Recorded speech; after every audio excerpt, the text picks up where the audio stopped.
Guys, we are back.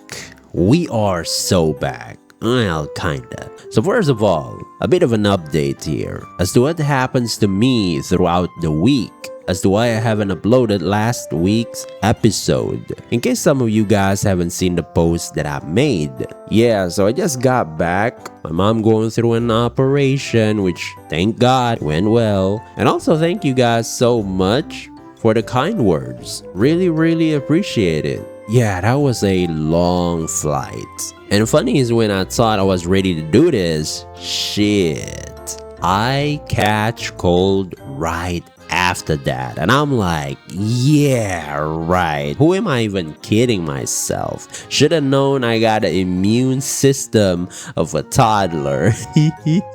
So I took a couple hours of rest, and in the middle of going through Beatbreak's page, lo and behold, I saw this beautiful poster of the final arc with Tomoro and Asuka in it. And I remember you guys mentioned that it was gonna be Asuka's arc, and don't know what it is. Maybe the adrenaline kicked in, but the headache kind of went away, so I'm like, cool?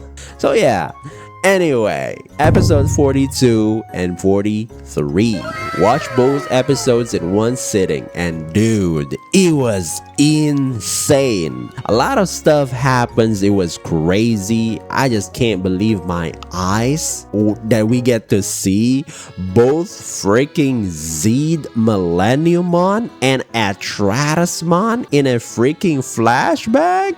So that thing in the Kano Island incident, it really is Zed Millenniumon. And dude, Atratusmon looks cool as hell in anime form. And I really enjoyed these two episodes, man. I think it was paced pretty well. I think the way Tenma Task is introduced here was really good. The granddad of Tomoro, which he kind of goes missing, it seems like. I think the way they get into, well, another past of Sawashiro Kyo, the explanation to his backstory leading to his friendship to Tenma Asuka. They're like the best of friends ever. Sad they get separated there in the episode 41, which is kind of mind-blowing thinking everything that this man went through. The perseverance, the struggle that he went as a Gogyosei, losing his entire family literally in a single night. And I think the scene at the end there where he protect Asuka from Kaido and Flaremon, dude even took Flaremon attacks head on,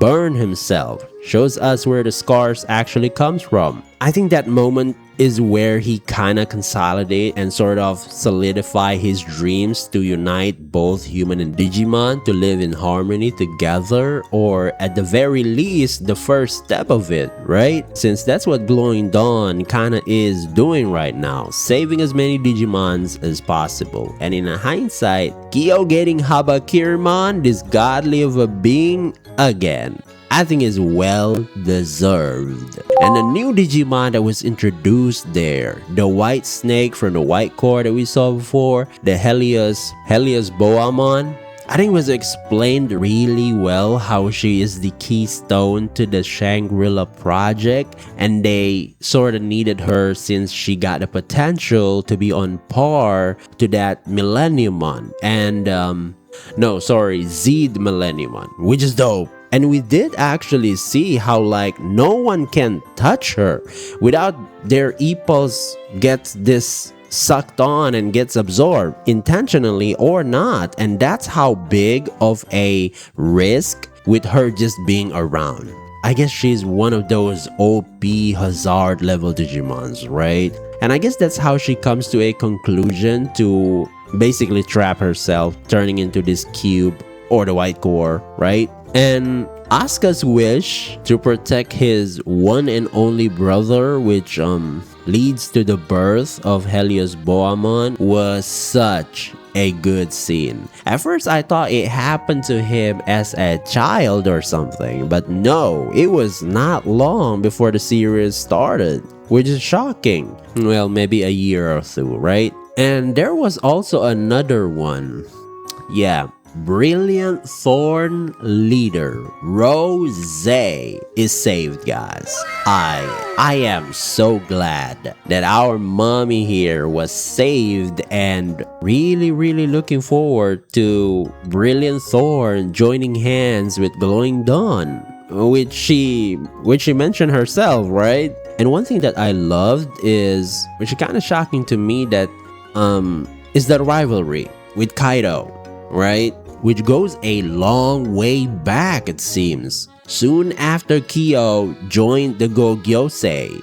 Dude, they both pretty much grow up together at this point, which is very funny. Kyo basically spends more time together with Kaido than his days with, in the orphanage, with his late family, and the current Glowing Dawn combined. That kind of funny when you think about it.